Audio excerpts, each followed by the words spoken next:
This channel does not promote any violent, harmful, or illegal activities. All content provided by this channel is meant for an educational purpose only. Cancer Healer Center, a new beginning. রাজপথে শিক্ষকদের ঘাড় ধাক্কা, প্রতিবাদে হুঁশিয়ারি শিক্ষকদের। মুখ্যমন্ত্রী দেখা না করলে মাধ্যমিক বয়কটের সিদ্ধান্ত, গার্ড দেবেন না, খাতাও দেখবেন না, সিদ্ধান্ত প্রতিবাদীদের। মুখ্যমন্ত্রীকে ইমেইলে সিদ্ধান্তের কথা জানাচ্ছেন শিক্ষকরা। মাধ্যমিকের 3 দিন আগে শিক্ষকদের সিদ্ধান্তে অশনি সংকেত।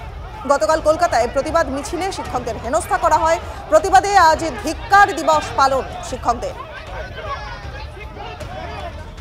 মুখ্যমন্ত্রী দেখা না করলে আপনারা কি পদক্ষেপ? আমরা তো একদম মাধ্যমিক বয়কট করার প্রথমেই আমরা সিদ্ধান্ত নিচ্ছি, আমরা নেব। তারপরে তো আরও ভয়ঙ্কর সিদ্ধান্তের দিকে যেতে হবে যদি আমাদের সুপ্রিম কোর্টে আমাদের জন্য যদি কোনো নঙর্থক একটা বিষয় প্রতিষ্ঠিত হয়, তখন আমরা বাধ্য হব আরও ভয়ঙ্কর কিছু করতে। আমরা শিক্ষক, আমরা কোনো অস্ত্র নিয়ে পথে নামিনি, কিন্তু আমাদের অস্ত্র আমাদের কলম। তো তার সঙ্গে দেখা করার উদ্দেশ্যই ছিল আমরা যে খারাপ পরিস্থিতির মধ্যে পড়েছি সেটা তাকে জানানো। এই পরিস্থিতিতে দাঁড়িয়ে আমি তো আগে আমার কাজ, আমার জীবন জীবিকাকে বাঁচাতে চাইব। তো আমাদের কাছে এই মুহূর্তে তো আর কোনো পথ খোলা নেই। তো এই মুহূর্তে মাধ্যমিক বয়কট করা ছাড়া আমাদের তো আর কোনো নতুন করে কিছু ভাবার নেই। যদি আমাদের জীবন জীবিকা নিয়ে টানাটানি চলার মধ্যে আমরা এইটুকু নিশ্চয়তা না পাই যে আমরা পুনর্বহাল হতে পারবো সসম্মানে, তাহলে তো আমাদের এই পেনের জায়গায় অস্ত্র তুলতেই হবে। শিক্ষার বেনজির ছবি, কার্যত ঘাড় ধাক্কা খেতে হয়েছে শিক্ষকদের। যে ছবি দেশের লজ্জা বলেছেন পবিত্র সরকার, সেই শিক্ষকরা কার্যত এবার চরম হুঁশিয়ারি দিয়েছেন। যদি সরকারের কোনো প্রতিনিধি বা মুখ্যমন্ত্রী তাদের সঙ্গে দেখা না করেন, তাহলে তারা মাধ্যমিক বয়কট করবেন। যেদিন মাধ্যমিক শুরু হচ্ছে সেদিনই রয়েছে সুপ্রিম কোর্টে এই কেসের হিয়ারিং।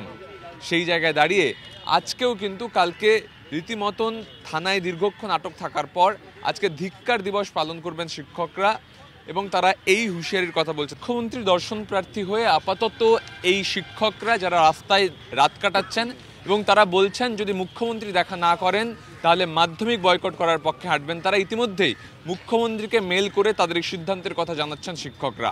ক্যামেরায় বিনোদের সঙ্গে সুমন, TV9 বাংলা, কলকাতা। জ্যোতিপ্রিয় মল্লিক তিনি আবার ফিরছেন রাজনীতির আঙিনাতে। জেল মুক্তির পরে প্রথমবার নিজের বিধানসভা এলাকায় যাবেন বালু। রবিবার দলীয় কাউন্সিলরদের সঙ্গে বৈঠক জ্যোতিপ্রিয় মল্লিকের। পঞ্চায়েত কর্মীদের সঙ্গে কথা বলবেন তিনি। জনসংযোগে জোর দিয়ে 3টি বনভোজনে যাবেন প্রাক্তন খাদ্যমন্ত্রী। রাজনীতির আঙিনাতে আবার ফিরতে চলেছেন জ্যোতিপ্রিয় মল্লিক। জেল মুক্তির পরে এবার এই প্রথম নিজের বিধানসভা এলাকাতে যাবেন বালু। রাজনীতির আঙিনায় ফিরছেন জ্যোতিপ্রিয় মল্লিক। আমাদের সহকর্মী প্রদীপ্ত কান্তি ঘোষ রয়েছেন এই মুহূর্তে আমাদের সঙ্গে। প্রদীপ্ত, জামিনে মুক্তি মানে কি সমস্ত অভিযোগ থেকে নিষ্কৃতি? দেখো, সেই বিষয়টি যেহেতু বিচারাধীন বিষয়, এ নিয়ে যা বলার আইনজীবীরা বলবেন, এমনটাই তৃণমূল কংগ্রেসের নেতৃত্বের বক্তব্য। কিন্তু যেহেতু তিনি একসময় রাজনীতি করতেন, পূর্ণ সময়ের রাজনীতি করতেন, এবং ফলে জেল মুক্তির পর তিনি আবারও রাজনীতির আঙিনায় ফিরছেন, এবং সেই কারণেই তিনি হাবড়াতে আগামী রবিবার যাবেন এবং সেখানে গিয়ে পুরসভার যে কাউন্সিলররা রয়েছেন দলের তাদের সঙ্গে বৈঠক করবেন। পঞ্চায়েত স্তরে 3টি বনভোজনেও তার যোগ দেওয়ার কথা রয়েছে। মূলত এলাকার কি পরিস্থিতি নয় সেই সমস্ত বিষয় বুঝে নিতেই তিনি যাবেন। তবে জেল মুক্তির পর থেকেই কিন্তু তার বাড়িতে, বিধাননগরের যে বাড়ি, সেখানে উত্তর 24 পরগনা জেলার বিভিন্ন স্তরের নেতাকর্মীরা বারংবার এসেছেন, তার সঙ্গে কথা বলছেন, এবং হাবড়ার উন্নয়নের কোথায় কি খামতি রয়েছে সেই সমস্ত বিষয় নিয়েও কিন্তু জ্যোতিপ্রিয় মল্লিক ফোন মারফত তদারকি এতদিন করতেন। এবার সশরীরে তিনি সেখানে যাবেন, অর্থাৎ কোথাও তিনি একেবারেই যে সক্রিয় রাজনীতিতে আবার পূর্ণ উদ্যমে কাজ শুরু করবেন সেটাই স্পষ্ট। এবং তার ঘনিষ্ঠ মহল সূত্রে যা বক্তব্য, যেহেতু জেলে থাকাকালীন তার শরীর বেশ কিছুটা ভেঙেছিল, 24 কেজি ওজন কমেছে, ফলে সেই জায়গা থেকে শরীরকে ঠিক রেখে তিনি রাজনীতির ময়দানে ধীরে ধীরে ফিরুক, এটাই চাইছেন তৃণমূল নেত্রী মমতা বন্দ্যোপাধ্যায়, এবং সেভাবেই কাজ করবেন উত্তর 24 পরগনা জেলার জ্যোতিপ্রিয় মল্লিক। একেবারেই প্রদীপ্ত, অনেক ধন্যবাদ। আগামীকাল দিল্লির রায় রয়েছে, তার আগে অপারেশন লোটাসের অভিযোগ আপেল। বিজেপির বিরুদ্ধে অপারেশন লোটাসের অভিযোগে বৈঠক কেজরিওয়ালের। 70 জন প্রার্থী এবং শীর্ষ নেতাদের নিয়ে গুরুত্বপূর্ণ বৈঠক কেজরিওয়ালের। 16 জন প্রার্থীর কাছে 15 কোটি টাকার বিনিময়ে দল বদলের প্রস্তাব দিয়ে ফোন এসেছে বলে দাবি করছে আপ। আপের অভিযোগ যে সরাসরি খারিজ করেছে বিজেপি। ত্রিশঙ্কু ফলাফল হলে আপ বিধায়কদের বিরোধী শাসিত কোনো রাজ্যে সরানোর পরিকল্পনা আপের। আগামীকাল দিল্লির রায় রয়েছে এবং তার আগেই অপারেশন লোটাসের অভিযোগ আপের। বিজেপির বিরুদ্ধে অপারেশন লোটাসের অভিযোগে বৈঠক কেজরিওয়ালের। 70 জন প্রার্থী এবং শীর্ষ নেতাদের নিয়ে গুরুত্বপূর্ণ বৈঠক কেজরিওয়ালের। জ্যোতির্ময় কর্মকার আমাদের সহকর্মী রয়েছেন আমাদের সঙ্গে। জ্যোতির্ময়, কাল দিল্লির রায়ের আগেই অপারেশন লোটাসের অভিযোগ তুলছে আপ।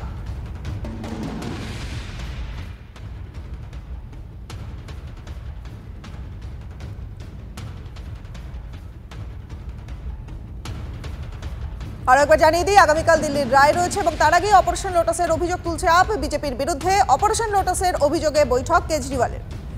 70 জন প্রার্থী এবং শীর্ষ নেতাদের নিয়ে গুরুত্বপূর্ণ বৈঠক করবেন কেজরিওয়াল। জ্যোতির্ময় রয়েছেন আমাদের সঙ্গে। জ্যোতির্ময়, দেখো, গতকাল আম আদমি পার্টির তরফ থেকে অভিযোগ করা হয়েছে যে বিজেপির তরফ থেকে আম আদমি পার্টির মোট 16 জন প্রার্থীকে 15 কোটি টাকা করে অফার দেওয়া হয়েছে এবং তাদের বিজেপিতে যোগ দেওয়ার প্রস্তাব দেওয়া হয়েছে বলে অরবিন্দ কেজরিওয়াল অভিযোগ করেছেন। বিজেপি এই অভিযোগ সম্পূর্ণভাবে অস্বীকার করেছে এবং তাদের বক্তব্য যে হারার ভয় আসার পরেই এই মুহূর্তে বিভিন্ন রকমের অভিযোগ তুলতে শুরু করেছে আম আদমি পার্টি। যদিও আজকে অরবিন্দ কেজরিওয়াল আর কিছুক্ষণের মধ্যেই তিনি বৈঠকে বসছেন। 70 জন প্রার্থীকে তিনি ডেকেছেন এবং তাদের সঙ্গে তিনি বৈঠক করবেন। আম আদমি পার্টির শীর্ষ নেতৃত্ব তারাও উপস্থিত থাকবেন। সূত্র মারফত যে খবর আমরা পাচ্ছি যে আগামীকাল গণনা কেন্দ্রের স্ট্র্যাটেজি কি হবে তার পাশেই, তার রূপরেখা তৈরির পাশাপাশি আগামী দিনে যদি ত্রিশঙ্কু বিধানসভা তৈরি হয় বা হাং অ্যাসেম্বলি যদি তৈরি হয় তাহলে সেক্ষেত্রে আম আদমি পার্টির যারা বিজয়ী বিধায়ক তাদেরকে অন্য জায়গায় সরিয়ে নিয়ে যাওয়া হতে পারে সাময়িকভাবে। সেক্ষেত্রে পাঞ্জাব সহ যে কোনো বিরোধী শাসিত রাজ্যে তাদের নিয়ে যাওয়ার সম্ভাবনা রয়েছে এবং সেই রূপরেখা তৈরি করতেই আজকের এই বৈঠক বলে সূত্র মারফত আমরা খবর পাচ্ছি। বেশ বেশ, নজর থাকবে। অনেক ধন্যবাদ তোমায়। আরজি করে আর্থিক দুর্নীতিতে অভিযুক্ত সন্দীপ সহ বাকিদের ট্রায়ালে আরো কিছুটা সময় বাড়ালো হাইকোর্ট। সহকর্মী শ্রাবন্তী রয়েছেন আমাদের সঙ্গে, ডিটেলস জানবো শ্রাবন্তীর কাছ থেকে। গতকালই এমনটাই ইঙ্গিত দিয়েছিলেন বিচারপতি জয়মাল্য বাগচির ডিভিশন বেঞ্চ। তাদের বক্তব্য ছিল যে যেহেতু এত নথি রয়েছে, প্রায় 25,000 পাতার নথি রয়েছে, সেক্ষেত্রে যদি কিছুটা সময় দেওয়া হয় তাতে কি এমন অসুবিধা রয়েছে। তবে একই সঙ্গে বিচারপতি জয়মাল্য বাগচি এটাও স্পষ্ট করেছেন যে কোথাও যেন এটা একটা কৌশলগত কারণ না হয়ে দাঁড়ায় যে অভিযুক্তরা বারবার সময় চাইছেন এবং তার জেরে ট্রায়ালটা পিছিয়ে যাচ্ছে। আগামীকাল এই শনি রবিবারের মধ্যে যারা অভিযুক্তদের আইনজীবী তারা যাবেন সিবিআই অফিসে, সেখানে গিয়ে যাবতীয় নথি যাচাই করবেন। কোথাও যদি কোনো নথি না পেয়ে থাকেন তার আবেদন করবেন। সোমবারের মধ্যে ট্রায়াল কোর্টকে এই বিষয় সংক্রান্ত যাবতীয় অগ্রগতির রিপোর্ট দিতে হবে। মঙ্গলবার বিচারপতি জয়মাল্য বাগচির ঘরে এই মামলা ফের। একেবারে অনেক ধন্যবাদ শ্রাবন্তী, নজর রাখো। পাকাপাকি বিদায়ের আগে ফের শীতের কামব্যাক। পশ্চিমী ঝঞ্ঝা সরতেই বইছে উত্তরে হাওয়া। একদিনে এক লাফে 4 থেকে 5 ডিগ্রি সেলসিয়াস তাপমাত্রা কমল। 10.8 ডিগ্রি সেলসিয়াস বীরভূমের পারুদ। 12 থেকে 13 ডিগ্রির ঘরে বাঁকুড়া বর্ধমানের তাপমাত্রা। 17.3 ডিগ্রিতে কলকাতা সর্বনিম্ন তাপমাত্রা। কাল আরও কিছুটা কমতে পারে তাপমাত্রা। মঙ্গলবার থেকে ফের কমবে ঠান্ডা।